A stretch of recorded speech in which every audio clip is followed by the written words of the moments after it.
Welcome to YNC news. Mudragada Padmanabham ఎవరికి ఉపయోగం లేని మనిషి అని ప్రముఖ సినీ నటుడు పృథ్వీరాజ్ అన్నారు. గురువారం జనసేన ఎన్నికల ప్రచారంలో భాగంగా ముందుగా పిఠాపురంలో కుకుటేశ్వర స్వామిని దర్శించుకున్నారు. కుమారపురం గోకుల్ గ్రాండ్లో మీడియా సమావేశం నిర్వహించారు. తాను వైసీపీలో ఉంటే చరిత్రహీనుడని అయిపోయినానని, దత్తుడు అనుగ్రహంతో వైసీపీని వీడి రావడం సంతోషంగా ఉందని తెలిపారు. జగన్ స్ట్రీట్ నాయకుడు మాత్రమేనని, పవన్ కళ్యాణ్ స్టేట్ నాయకుడని అన్నారు. పవన్ కళ్యాణ్ గెలుపు ఎలక్షన్గా ఎన్నికల ప్రచారంలో భాగంగా పిఠాపురం వచ్చానని, ఎన్నికల చివరి వరకు పిఠాపురంలోనే ప్రచారం నిర్వహిస్తానని తెలిపారు. నేను ఓడిపోవడానికి రెడీ అని ఓడిపెట్టుకున్నాను సిద్ధమని బోర్డు ఈయన వెనకాల కూర్చొని ఏమండి సినిమా యాక్టర్లు ఎందుకు రావాలండి, ఇది నియోజకవర్గాన్ని నెంబర్ 1 నియోజకవర్గంగా చేసేస్తారని చెప్పి మా జగన్ గారు అన్నారనంటే ఒక దౌర్భాగ్యుడా. మరి ఇక్కడ పెండం దొరబాబు గారు పెండం దొరబాబు గారు ఉన్నారు ఇక్కడ. ఆయన అప్పుడు మరి మేము అక్కడ కాపురం చేసేటప్పుడు మాతో పాటు పాదయాత్ర చేసాడు ఇక్కడ, ఇదే పిఠాపురం. మరి ఆయనకి గుర్తురాలేదు ఇది. ఆ రోజున చెప్పాలిగా, మరి ఆయన ఇక్కడ ఉన్న లోకల్గా ఉన్న ఎమ్మెల్యే ఎప్పుడు ఆ రోజే చెప్పాలి ఇది మోడల్ నియోజకవర్గం చేయాలని అని. ఏ రోజైనా మాట్లాడిన కొబ్బరికాయలు అమ్ముకున్నవాడు కూడా చెప్తున్నాడు ఎందుకంటే పోగొట్టుకుంది అన్నమాట తీసేయండి అని.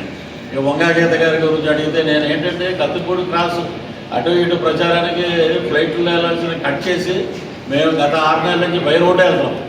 ఎక్కడ స్పందన ఎలా ఉంది, ఎక్కడ మా షూటింగ్లు జరిగినా ఎక్కడ జరిగినా ఎలా ఉందంటే ఏమంటే ఒకటే చెప్తున్నారు. మొత్తం శ్రీకాకుళం నుంచి శ్రీకాళహస్తి వరకు ఊపు మామూలుగా లేదు.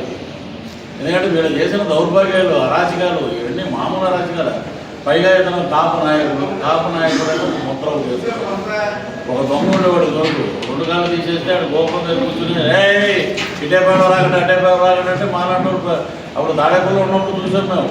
ఏంటంటే మా ఎర్రాజ్ జోగయ్య గారు ముద్రగడ పద్మనాభం పెద్ద దేవుళ్ళు అనుకున్నాం. అప్పుడు ఏముంది ఆడి కాళ్ళు లేవన్న సంగతి మాకు తెలియదు. అంటే పిల్లలు ఏం చేస్తారు, గవాకర్ అంటే వెళ్తారు. ఓటే వీడి కాళ్ళు లేవా, అందుకని పిల్లపు అలా ఉంది ముద్రగడ గారి వైఖరి చూస్తే. ఇప్పుడు ఈయన సినిమా యాక్టర్లని తరిమి కొట్టండి అన్నాడంటే ఎవడో తరిమి కొడతాడు. ఈయన ట్రాన్స్పోర్ట్ మినిస్టర్ చేసిందే తెలుగుదేశం.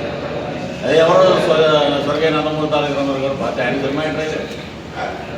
అలాగే ఇప్పుడు నేను చుట్టూరు ఉన్నారు కదా, మమ్మల్ని అంటే దోషి పెడతారు బయటికి రావడం. నిజంగా శ్రీపాద వల్ల కూడా ఆశీస్సులు ఉన్నాయి కాబట్టి 2020లో బయటకు వచ్చాం. అక్కడ ఉన్నట్టు చరిత్రహీనుడు అయిపోయాడు. మళ్ళీ అసలు మా చుట్టాలు కూడా రాణించుకోడు కదా, ఇంట్లో బెల్లం రాణించింది కదా.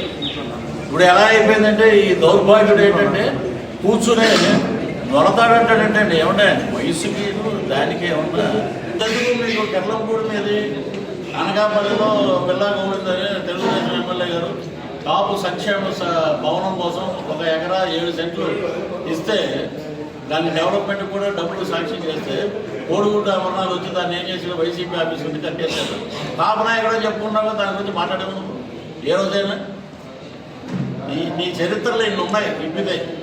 నీకేంటంటే ఒక ఏదో చూడండి టోల్గేట్ చిన్నవి ఉంటే టికెట్లు కొట్టాయి, అలాంటిది ఒకటి ఇచ్చారు నీకు అక్కడ.